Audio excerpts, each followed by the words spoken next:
Hi, good morning. എല്ലാവരും വീർപ്പ് മുട്ടിയിരിക്കുകയാണെന്നറിയാം. അതായത് ഇന്നത്തെ വിശേഷങ്ങൾക്ക് കൂടുതൽ തിളക്കമേറും. ആ വിശേഷങ്ങൾ എന്തൊക്കെയാണെന്ന് അറിയാനായിട്ട് ഇനി കൂടുതൽ ആരെയും വെയിറ്റ് ചെയ്യിപ്പിക്കുന്നില്ല. അങ്ങനെ കാര്യങ്ങളെല്ലാം പറഞ്ഞു തീർന്നതിന് ശേഷം മരിയ കൺമണിയോട് ആവശ്യപ്പെടുന്ന ഒരു കാര്യമുണ്ട്. എനിക്കാണെങ്കിൽ ഇനി അധികം ആയുസ്സൊന്നുമില്ല, എത്രയും വേഗം തന്നെ ഞാൻ മരണപ്പെടും, എനിക്ക് ഉറപ്പാണ്. പക്ഷേ അങ്ങനെ ഒരു വാർത്ത അറിഞ്ഞാൽ മോളാണെങ്കിൽ എന്നെ കാണാൻ വരുമോ? മോള് വരണം, എനിക്ക് വേറെ ആരുമില്ല, എനിക്ക് ആരുമില്ല എന്ന് പറഞ്ഞ് വിതുമ്പിക്കരഞ്ഞുകൊണ്ട് പോവാണ് കേട്ടോ. കൺമണി ചെല്ലുമെന്നും അവരുടെ കാര്യങ്ങളൊക്കെ അന്വേഷിക്കുമെന്നും വാക്ക് കൊടുക്കുന്നുമുണ്ട്. കണ്ണുനീരോടുകൂടെ മരിയ മദറിൻ്റെ കൈയും പിടിച്ച് അവിടെ നിന്ന് ഇറങ്ങുമ്പോൾ സാഗറിൻ്റെ കുടുംബത്തിൽ വലിയൊരു മ്ലാനത അനുഭവപ്പെടുകയാണ്. എല്ലാവരും പരസ്പരം അങ്ങോട്ടും ഇങ്ങോട്ടും നോക്കുന്നുമുണ്ട്. സുജാത പറയുന്ന ഒരു കാര്യമുണ്ട്, എനിക്ക് കാണണം, ഇപ്പോൾ കാണണം, എൻ്റെ മോനെ കാണണം, ഞാൻ ദേവിജിയുടെ വീട്ടിലേക്ക് പോവാ സാഗർ, എനിക്കിപ്പോൾ തന്നെ ലോകത്തോട്ട് വിളിച്ചു പറയണം, എൻ്റെ മകനാണ് കൃഷ്ണൻ എന്നുള്ള സത്യം. അവൻ എൻ്റെ മകനാണെന്ന് അറിയാതെ ഞാൻ അവനെ ഒരുപാട് ദ്രോഹിച്ചു. അതിനുള്ള ശിക്ഷ മുഴുവനും ഞാൻ അനുഭവിച്ചു. ഇനി എനിക്കൊരു നിമിഷം പോലും എൻ്റെ മോനെ കാണാതിരിക്കാൻ, വെയിറ്റ് ചെയ്യാതിരിക്കാൻ വയ്യ, ഞാൻ പോവാണ്, വെയിറ്റ് ചെയ്യാൻ വയ്യ എന്നൊക്കെ പറഞ്ഞിട്ട് പോകാൻ നേരത്ത് കൺമണി പറയുന്നൊരു കാര്യമുണ്ട്. ഞാനൊരു കാര്യം പറയട്ടെ, തൽക്കാലം സാർ ഈ കാര്യം അറിയാതിരിക്കുന്ന ബുദ്ധി. ഇപ്പോൾ തന്നെ ഈ മാനസയുടെയും ജയമോഹൻ്റെ കാര്യത്തിൽ സാറിന് ഭയങ്കരമായിട്ട് വാശിയും ദേഷ്യവും ഒക്കെയുണ്ട്. ആ ഒരു വാശിയിൽ സാറാണെങ്കിൽ എല്ലാം തിരിച്ചു നേടാനും സാഗർ സാറിനെ തിരിച്ച് അലികയുടെ ചെയറിൽ കൊണ്ടുവന്നിരുത്താനും ആഗ്രഹിക്കുന്നുണ്ട്. അതിനു വേണ്ടിയിട്ട് ഇപ്പോൾ തന്നെ ഓരോ സ്റ്റെപ്പ് വച്ചു തുടങ്ങി. അതിനിടയ്ക്ക് നിങ്ങളാണ് സാറിൻ്റെ അച്ഛനും അമ്മയെന്നുള്ള കാര്യം അറിഞ്ഞാൽ പിന്നെ സാറാണെങ്കിൽ ഒന്ന് റിലാക്സ്ഡ് ആവും, ആവേശവും എല്ലാം കെട്ടിയിറങ്ങും. അതോടുകൂടി സാറാണെങ്കിൽ പിന്നെ ഇങ്ങോട്ട് വരും, ഇവിടെയുള്ള കാര്യങ്ങളെല്ലാം നോക്കി ജീവിക്കും. പക്ഷെ അതല്ലല്ലോ നമുക്ക് വേണ്ടത്. നഷ്ടപ്പെട്ടതെല്ലാം തിരിച്ചു പിടിക്കണം എന്നുണ്ടെങ്കിൽ ജീവിതത്തിൽ ഒരു വാശി ഉണ്ടാവണം, ഒരു വലിയ വാശി.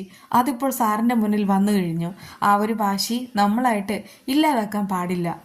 അങ്ങനെ അവൾ പറയുന്നതിലും കാര്യമുണ്ടെന്ന് മനസ്സിലായിട്ട് സാഗർ തന്നെ സുജാതയെ ഉപദേശിക്കുകയാണ്. നമ്മുടെ മകന് വേണ്ടി തൽക്കാലം നമുക്ക് ഈ രഹസ്യം ഹൈഡായിട്ട് വെക്കാം.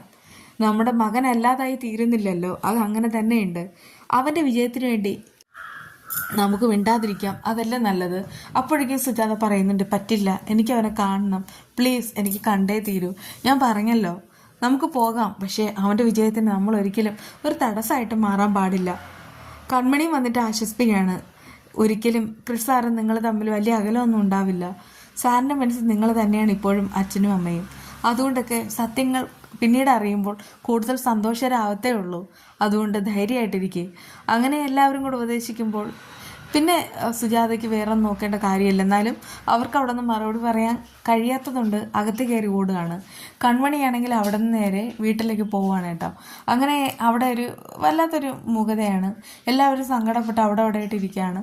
പക്ഷെ കുറച്ച് കഴിഞ്ഞിട്ട് സാഗറും സുജാതയും കൂടെ താഴേക്ക് വരുന്നു. ആൻറ്റിയമ്മ എഴുന്നേറ്റ് നിൽക്കുന്ന സമയത്ത് സുജാത പറയുന്നൊരു കാര്യമുണ്ട്, ചേച്ചിയമ്മ ഇനിയിപ്പോൾ ഒന്നും മറക്കേണ്ട കാര്യമില്ല. ഞാൻ കൃപയുടെ കാര്യങ്ങളെല്ലാം തന്നെ സാഗറിനോട് തുറന്നു പറഞ്ഞു. അല്ലാതെ ഇനിയിപ്പോൾ ചേച്ചിയമ്മയായിട്ട് ദുഃഖിക്കാൻ എനിക്ക് വയ്യ. സാഗർ ഇവിടെ അറിയുന്നത് നല്ലതാണ് എനിക്ക് തോന്നി. അങ്ങനെ സാഗർ സങ്കടത്തിൽ നിൽക്കുകയാണ് കേട്ടോ. ആൻറ്റിയമ്മ വന്നിട്ട് പറയാണ്, നീ എനിക്ക് അനുജനല്ലടാ, മകനാണ്. അങ്ങനെയുള്ള എൻ്റെ മകനെ ഞാൻ ചതിക്കുമോ? ഒരിക്കലുമില്ല. നിന്റെ കണ്ണീര് കാണാനല്ല, നിന്റെ സന്തോഷം കാണാനാണ് എന്നും ഈ ചേച്ചിയമ്മയ്ക്ക് ഇഷ്ടം. പിന്നെയാണെങ്കിൽ ആ മാനസയുടെ മുന്നിൽ പതറുന്ന മനസ്സൊന്നുമല്ല ഞാൻ. പക്ഷെ കൃപയാണെങ്കിൽ ഇതൊക്കെ അറിഞ്ഞാൽ നാണം കെട്ട് അവൾക്ക് ജീവിക്കാനാവില്ല. അവൾ എന്തെങ്കിലും ചെയ്യും നമ്മുടെ കൃപ മോൾക്ക് വേണ്ടിയിട്ട്. ഞാൻ ഇത്രയൊക്കെ കാര്യങ്ങൾ ചെയ്യേണ്ടേടാ. അതിനു വേണ്ടിയിട്ട് മാത്രമാണ് ഇതുവരെ ഞാൻ സത്യങ്ങൾ ഒളിപ്പിച്ചു വെച്ചത്. പക്ഷേ എനിക്ക് വയ്യടാ. ഇനി അവളുടെ മുഖത്ത് ആ കണ്ണീര് കാണാൻ എനിക്ക് വയ്യ. അപ്പോഴേക്കും സാഗറാണെങ്കിൽ ചേച്ചിയമ്മ കെട്ടിപ്പിടിച്ച് കരയാണ്. അപ്പോഴേക്കും ആൻറ്റിയോ പറയുന്നുണ്ട്, എടാ ഞാനൊരു കാര്യം പറയട്ടെ, ഇതൊക്കെ പൊക്കോട്ടെ, ഇതൊക്കെ നമുക്കെല്ലാം മാറ്റാം, എല്ലാം നാം പഴയതുപോലെ തിരിച്ചു വരും. പക്ഷേ നമ്മുടെ ജീവിതത്തിൽ ചെറിയ സന്തോഷം വരും. ആ സന്തോഷം ഒരിക്കലും വിട്ടുകളയാൻ പാടില്ല. ഇപ്പോൾ തന്നെ ചെറുതെന്ന് പറയുന്നില്ല, ഒരു വലിയ സന്തോഷം വന്നു കഴിഞ്ഞു. അതായത് കൃഷ് നിങ്ങളുടെ സ്വന്തം മകനാണെന്നുള്ള സത്യം ദയവായിട്ട് ഇടപെട്ട് നിങ്ങളുടെ മുന്നിൽ കൊണ്ടുവന്നിരിക്കുകയാണ്. ആ സത്യം അറിഞ്ഞ സ്ഥിതിക്ക് ഇനിയിപ്പോൾ സന്തോഷിക്കണം, നന്നായിട്ട് സന്തോഷിക്കണോടാ. ഇതൊക്കെയല്ലേ ഏറ്റവും വലുത്. അത് കേട്ട് സാഗർ പറയുന്നുണ്ട്, ഇതുവരെ എനിക്ക് ഭയങ്കരമായിട്ട് സങ്കടം ഉണ്ടായിരുന്നു, പക്ഷേ ഇപ്പോൾ ഇല്ല. കാരണം ഇപ്പോൾ എൻ്റെ കുടുംബം എൻ്റെ കൂടെയുണ്ട്. എനിക്ക് ഇനിയിപ്പോൾ ജീവിതത്തിൽ വലിയ പ്രതീക്ഷകളൊക്കെ ഉണ്ട്. നിങ്ങളൊക്കെ കൂടെ ഉണ്ടെങ്കിൽ പിന്നെ ഞാനിനി എന്തിനു പേടിക്കണം? എനിക്കിത് മതി ചേച്ചിയമ്മ, കൂടുതലൊന്നും വേണ്ട. നിങ്ങളൊക്കെ കൂടെ ഉണ്ടെങ്കിൽ ഞാൻ എന്തും നേടും, ഞാൻ എന്തും എന്ത് നേരിടാൻ തയ്യാറായിട്ട് തന്നെയാണ് നിൽക്കുന്നതെന്നൊക്കെ പറയാണ്. അങ്ങനെ ചില പ്രശ്നങ്ങളെല്ലാം സോൾവ് ആയിരിക്കുകയാണ്. കൺമണിയാണെങ്കിൽ ദേവിജിയുടെ വീട്ടിലേക്ക് വരികയാണ്. പക്ഷേ കൃഷിന് പകരം ദേവിജിയാണ് അങ്ങോട്ട് ഇറങ്ങി വരുന്നത്. മോളെ എന്താന്നൊക്കെ ചോദിക്കുന്നുമുണ്ട്. ഋഷ് സാർ എവിടെ ദേവിജി എന്ന് പറഞ്ഞിട്ട് റൂമിലേക്ക് പോകുന്നു. ഓടിപ്പോയ ഉടനെ കെട്ടിപ്പിടിക്കുകയാണ്. അത് കണ്ടിട്ട് കൃഷി അമ്പരം നിൽക്കുന്നു. നിനക്ക് എന്ത് പറ്റിയെന്ന് ചോദിക്കുന്നു. ഇപ്പോഴെനിക്കൊരു കാര്യം മനസ്സിലായി. സാറ് വിചാരിക്കുന്ന കാര്യം ഉറപ്പായിട്ടും നടന്നിരിക്കും, 100%. അതെന്താ, നീ ഏതെങ്കിലും ജോത്സ്യരെ കാണാൻ പോയോ, അതോ കൈനോട്ടക്കാരിയെ കാണാൻ പോയോ എന്നൊക്കെ കൃഷി ഇങ്ങനെ എടുത്ത് ചോദിക്കുന്നുണ്ട് കേട്ടോ. അതൊന്നുമല്ല. ആ സമയത്ത് ദേവജിയും പറയുന്നുണ്ട്, എനിക്കൊന്നും മനസ്സിലാവുന്നില്ല, ഭയങ്കര മോട്ടിവേഷൻ ആണല്ലോ. അതെ ഭയങ്കര മോട്ടിവേഷൻ, എനിക്കും അങ്ങനെ തോന്നി എന്നൊക്കെ കൃഷി അറിയിക്കുന്നുണ്ട്. അപ്പോഴേക്കും കൺമണി പറയുന്നുണ്ട്, ഞാൻ പറഞ്ഞല്ലോ, എനിക്കൊരു കാര്യത്തിൽ ഉറപ്പുണ്ടോ, സാറ് വിജയിക്കും, സാറിന് മാത്രം വിജയിക്കാനായിട്ട് കഴിയുകയുള്ളൂ, 100% ഉറപ്പാണ്. അങ്ങനെയൊക്കെ പറയുന്ന സമയത്ത് കൃഷിനും ഒത്തിരി സന്തോഷമാവാണ് കേട്ടോ. അതേസമയം അവിടെയാണെങ്കിൽ ദേവിജിയുടെ ആയി കൺമണി പറയുന്നുണ്ട്, എനിക്കൊരു കാര്യം പറയാനുണ്ട്. ഇത് കേൾക്കുമ്പോൾ സന്തോഷമാവെന്ന് പറഞ്ഞിട്ട് അദ്ദേഹം കൂട്ടി റൂമിലേക്ക് പോകുന്നുണ്ട് കേട്ടോ. കൃഷി ആകെ വണ്ടറടിച്ച് നിൽക്കുന്നുമുണ്ട്.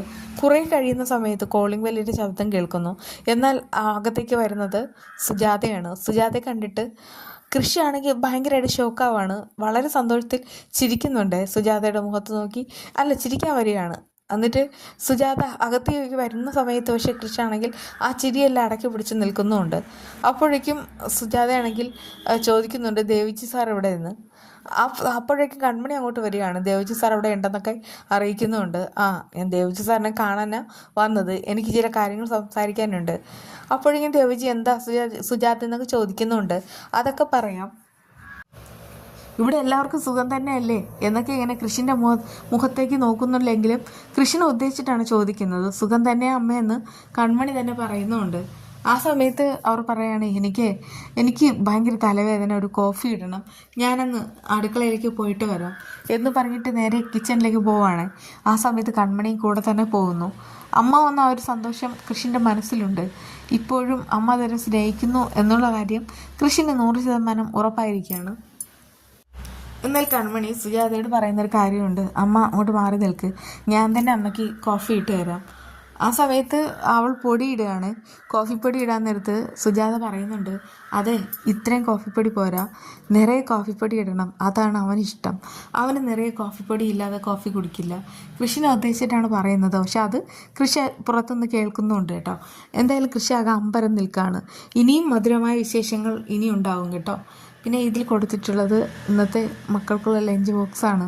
അതായത് ക്യാരറ്റ് റൈസും അതുപോലെ തന്നെ ഒരു മുട്ട പുഴുങ്ങിയതിൻ്റെ പകുതിയും പിന്നീട് സാമ്പാറുമാണ് ഞാൻ ഇന്ന് കൊടുത്തയക്കുന്നത്. അതിൻ്റെ കുറച്ച് വീഡിയോസാണ് ഇട്ടിട്ടുള്ളത്.